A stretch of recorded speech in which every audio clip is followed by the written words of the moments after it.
দর্শক আপনাদের সবাইকে আমন্ত্রণ জানাচ্ছি ওয়াকার ফুটওয়্যার প্রেজেন্টস লাইফস্টাইল 24 এর আজকের আয়োজনে। জীবনযাপনের নানা খবর নিয়ে পুরো আয়োজন জুড়ে আমি শরীফুল হক সাথে থাকব। নিজের ও পরিবারের সবার নিশ্চিত জীবনযাপনে চাই একটা কর্মসংস্থান। যারা চাকরি খুঁজছেন কিংবা ক্যারিয়ারে আরও এক ধাপ এগিয়ে যেতে চাইছেন তাদের জানাবো কোথায় আছে কি ভ্যাকেন্সি, যেখানে যোগ্যতা অনুযায়ী করতে পারবেন চাকরির আবেদন। যারা সরকারি চাকরির খোঁজ করছেন তাদের জন্য বাংলাদেশ কোস্ট গার্ড নিয়োগ বিজ্ঞপ্তি প্রকাশ করেছে। বাংলাদেশ কোস্ট গার্ড মোট 28 জন যোগ্যতা ও অভিজ্ঞতা স্বয়ংসম্পূর্ণ নারী ও পুরুষদেরকে স্থায়ীভাবে 9টি জব ক্যাটাগরি পদে নিয়োগ দেবে। অনলাইনে তাদের ওয়েবসাইটে ঢুকে শিক্ষাগত সার্টিফিকেটের তথ্য, জাতীয় পরিচয়পত্রের তথ্য, পাসপোর্ট সাইজের ছবি এবং স্বাক্ষরের ছবি দিয়ে আবেদন ফর্ম পূরণ করতে হবে আগ্রহী প্রার্থীদের। আবেদন করার শেষ তারিখ 18 মে 2005 বিকেল 5 ঘটিকায়। যারা আন্তর্জাতিক মানবাধিকার প্রতিষ্ঠানে কাজ করতে চান তাদের জন্য international committee of the red cross প্রতিষ্ঠানটি ফার্স্ট এইড ফিল্ড অফিসার পদে জনবল নিয়োগ বিজ্ঞপ্তি প্রকাশ করেছে। 28 এপ্রিল থেকে শুরু হয়েছে এর আবেদনপত্র জমা দেওয়া এবং আবেদন জমা দেওয়ার শেষ তারিখ 12 মে পর্যন্ত। আগ্রহী প্রার্থীরা চাইলে অনলাইনে আবেদন করতে পারবেন। নির্বাচিত প্রার্থীরা মাসিক বেতন ছাড়াও প্রতিষ্ঠানের নীতিমালা অনুযায়ী আরও বিভিন্ন সুযোগ সুবিধা পাবেন। যারা ব্যাংকে চাকরি করতে চান তাদের জন্য সুবর্ণ সুযোগ। বেসরকারি প্রতিষ্ঠান ইউনাইটেড কমার্শিয়াল ব্যাংক পিএলসিতে প্রজেক্ট অ্যাপ্রাইজাল অ্যানালিস্ট পদে জনবল নিয়োগ দেওয়া হবে। আগ্রহী প্রার্থীরা আগামী 14 মে পর্যন্ত আবেদন করতে পারবেন। সেই সাথে চাকরির অভিজ্ঞতা থাকতে হবে 5 বছরের। দেশের অন্যতম বেসরকারি শিল্প প্রতিষ্ঠান আরএফএল গ্রুপ জনবল নিয়োগ বিজ্ঞপ্তি প্রকাশ করেছে। শিল্প প্রতিষ্ঠানটি এক্সপোর্ট বিভাগে ম্যানেজমেন্ট ট্রেনি অফিসার পদে লোকবল নিয়োগ দেবে। এমটিএ পদে কর্মী নিবে 15 জন এবং আগ্রহীরা চাকরির জন্য আবেদন করতে পারবেন অনলাইনে। আগ্রহী প্রার্থীদের শিক্ষাগত যোগ্যতা থাকতে হবে marketing, international business, finance, management বা বিবিএ এবং এমবিএতে স্নাতক।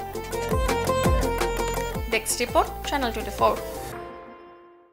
আমার হাতে ট্যাব থাকলেও যারা নতুন ফোন কিনবেন ভাবছেন কিন্তু হাতে বাজেট খুবই কম কিংবা মিড রেঞ্জ, আয়োজনটা এবার তাদের জন্য। এবারে জানাবো 30,000 টাকার আশেপাশে যেসব ফোন আছে বাজার জুড়ে তার আদ্যপান্ত। ভিভোর ভি সিরিজের 50 লাইট মডেল, যেখানে অ্যান্ড্রয়েড 15 এর সাথে আছে ভিভোর নিজস্ব user interface Funtouch 15। 6 nanometre Qualcomm Snapdragon 685 chipset দেওয়া হয়েছে মডেলটিতে। প্রাইমারিতে 1.8 অ্যাপাচারে 50 মেগাপিক্সেল আর সেলফিতে 2.5 অ্যাপাচারে 32 মেগাপিক্সেল ক্যামেরা দেওয়া হয়েছে। ভিভো ভি50 লাইটে প্রথমবারের মতো 6500 milliampere blue volt battery এবং 90 ওয়াটের চার্জার দেওয়া হয়েছে। ভিভোর নিজস্ব বিশেষ অরা লাইট তো আছেই, যাতে পিকচার কোয়ালিটি বেড়ে যায় বহুগুণ। ভিভো ভি50 লাইট অফিসিয়াল প্রাইস 32,999 টাকা।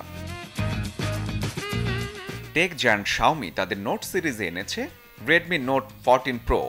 মিড রেঞ্জের ফোনের বাজারে রেডমি অফার করেছে মাত্র 1.7 অ্যাপাচারে 200 মেগাপিক্সেল এআই মেইন ক্যামেরা, যেখানে তারা ব্যবহার করেছে সনি LYT600 সেন্সর। মিডিয়াটেকের 4 ন্যানোমিটার ডাইমেনসিটি চিপসেট দেওয়া হয়েছে নোট 14-এ।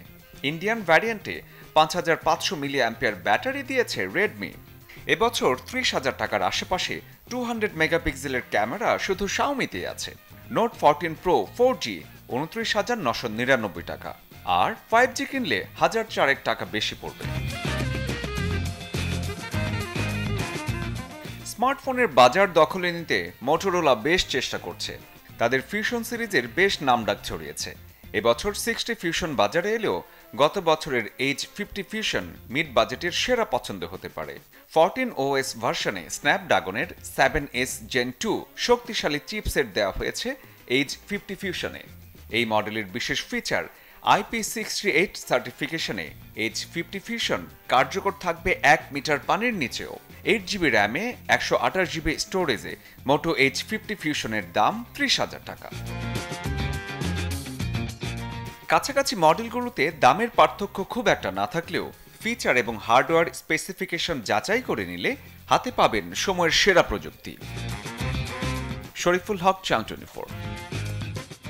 ক্লাসে টিচারের লেকচার চলছে আর তার মাঝেই পাচ্ছে ঘুম। আবার অফিসের ডেস্কেও কোনোভাবেই যেন মন বসছে না, কারণ ক্লান্তিভাবে শরীরটাও সবসময় সায় দেয় না। এমনটা আমাদের সাথে হর হামেশাই কিন্তু ঘটে থাকে। যদি সঠিক খাবার গ্রহণ করেন নিয়মিত, তবে মুক্তি মিলতে পারে এই ক্লান্তি এবং ঝিমুনি ভাব থেকে। ব্যস্ত জীবনে বেশিরভাগ মানুষই ক্লান্ত ও দুর্বল বোধ করেন। বর্তমানে প্রায় সব বয়সের মানুষই সম্মুখীন হচ্ছেন এমন সমস্যায়। কেউ যদি সারাদিন দুর্বলতা এবং ক্লান্তির সঙ্গে লড়াই করেন, তবে এর প্রধান কারণ হতে পারে খাদ্যাভ্যাস। সঠিক পুষ্টির অভাবে শরীর দুর্বল লাগে এবং শক্তির অভাব হয়। তবে খাদ্য তালিকায় সঠিক খাদ্য উপাদান অন্তর্ভুক্ত করে বাড়ানো যেতে পারে শক্তি। তখন দুর্বলতা দেবে মুক্তি। কাঁচা খাবার যেমন ফল, সালাদ, অঙ্কুরিত শস্য, কাঁচা ছোলা, মুগ, শসা খাওয়া খুবই উপকারী। এসব খাবারে রয়েছে পর্যাপ্ত পরিমাণে ভিটামিন, মিনারেল এবং ফাইবার, যা শরীরে শক্তি যোগায়। সকালে রান্না করা খাবার দিয়ে শুরু করতে পারেন দিন। 60 কেজি ওজনের একজন ব্যক্তির নাস্তার জন্য প্রায় 600 গ্রাম কাঁচা খাবার খেতে বলেন কোনো কোনো পুষ্টিবিদ। দুপুরের খাবারের আগে প্রায় 300 গ্রাম কাঁচা খাবার খেতে পারেন। এরপর রান্না করা খাবার যেমন ডাল, ভাত, রুটি, শাকসবজি খাওয়া উচিত। রাতের খাবার হালকা এবং সূর্যাস্তের পরপর হওয়া উচিত। রাতের খাবারের আগে কমপক্ষে 150 গ্রাম কাঁচা খাবার যেমন সালাদ খাওয়া উচিত। এটি শুধু হজমই উন্নত করবে না, রাতে শরীরকে প্রয়োজনীয় শক্তি যোগাবে। এছাড়াও সারাদিনের খাবারের সাথে আপেল, কলা, বাদাম, দুধ, ঘি রাখুন পরিমাণ মতো। আরও মনে রাখতে হবে, খাবার সবসময় ধীরে ধীরে খাওয়া এবং ভালো করে চিবিয়ে খাওয়া উচিত, যাতে শরীর সঠিক পুষ্টি পায় এবং হজম প্রক্রিয়ায় উন্নতি ঘটে। Desk report, channel 24। ছুটি কিন্তু প্রতি সপ্তাহে ঘুরে ফিরে আসে, আর এই ছুটিতে যারা ভ্রমণের প্ল্যান করছেন তাদের জন্য এবারে জানাবো কিছু সতর্কবার্তা। কারণ ভ্রমণের আগে যদি কিছু সাবধানতা অবলম্বন না করেন, তাহলে যেমন ট্যুর থেকে ফিরেই প্রিয় ঘর কিংবা আসবাবের কোনো ক্ষতি আপনি মেনে নিতে পারবেন না, তেমনি নানা অসাবধানতায় ট্যুরের সময় বিব্রতকর পরিস্থিতিও কাম্য নয় কারো। ভ্রমণ সহজ করতে শুরুতেই ব্যাগে কি নেবেন সেটার একটা তালিকা করে নেওয়া উচিত। সম্ভব হলে ব্যাগে প্রতিটি জিনিস ঢোকানোর পর একবার করে মিলিয়ে নিন। সবার আগে যাত্রাপথের টিকিট ব্যাগের ওপরের দিকের কোনো পকেটে রাখুন, যেন প্রয়োজনের সময় খুব সহজেই তা বের করা যায়। দেশের ভেতর কোথাও ঘুরতে গেলে জাতীয় পরিচয়পত্র সঙ্গে নিতে ভুলবেন না। শিক্ষার্থীরা নিজ নিজ শিক্ষা প্রতিষ্ঠানের ছবিযুক্ত পরিচয়পত্রও সাথে রাখতে পারেন। আর দেশের বাইরে ভ্রমণের ক্ষেত্রে পাসপোর্ট এবং জাতীয় পরিচয়পত্র দুটোই লাগবে। একইভাবে টাকা পয়সাও নিরাপদভাবে সঙ্গে নিন। দুর্গম কিংবা প্রত্যন্ত কোনো এলাকায় যাওয়ার ক্ষেত্রে এটিএম কার্ডের উপর নির্ভরশীল হওয়া যাবে না। এক্ষেত্রে নগদ টাকা সাথে নিতে হবে। ভ্রমণের সময় অবশ্যই প্রয়োজনের চেয়ে অতিরিক্ত কিছু অর্থ সাথে রাখুন। গন্তব্যস্থলের আবহাওয়া অনুযায়ী প্রয়োজনীয় জামাকাপড় ব্যাগে ভরে নিন। এর পাশাপাশি হালকা ওজনের প্লাস্টিক বা রাবারের হাওয়াই চপ্পলও নিয়ে নিন। যদি নিয়মিত কোনো ওষুধ খেতে হয়, তাহলে বাড়তি 2-3 দিনের হিসাব করে ওই ওষুধ ব্যাগে রাখুন। কাঁচি, স্যালাইন, জ্বরের ওষুধ সহ প্রাথমিক চিকিৎসার কিছু উপকরণ ব্যাগে নিতে ভুলবেন না।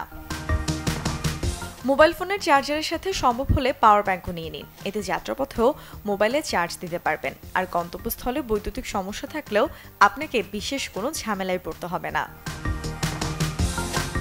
একই সাথে ঘর থেকে বের হওয়ার আগে লাইট, ফ্যান সহ সব বৈদ্যুতিক জিনিসপত্রের সুইচ ভালোভাবে অফ করে নিন। পানির ট্যাপ এবং গ্যাসের লাইনের দিকেও লক্ষ্য রাখুন। মুর্শনৈশী, channel 24। Walker footwear presents lifestyle 24 এর আজকের আয়োজন ছিল এটুকুই। জীবনযাপনের রঙিন কিংবা সাদা কালো নানা খবর নিয়ে দেখা হবে আগামী রবিবার একই সময়। সে পর্যন্ত সবাই ভালো থাকুন, সুস্থ থাকুন আর দেখতে থাকুন চ্যানেল 24।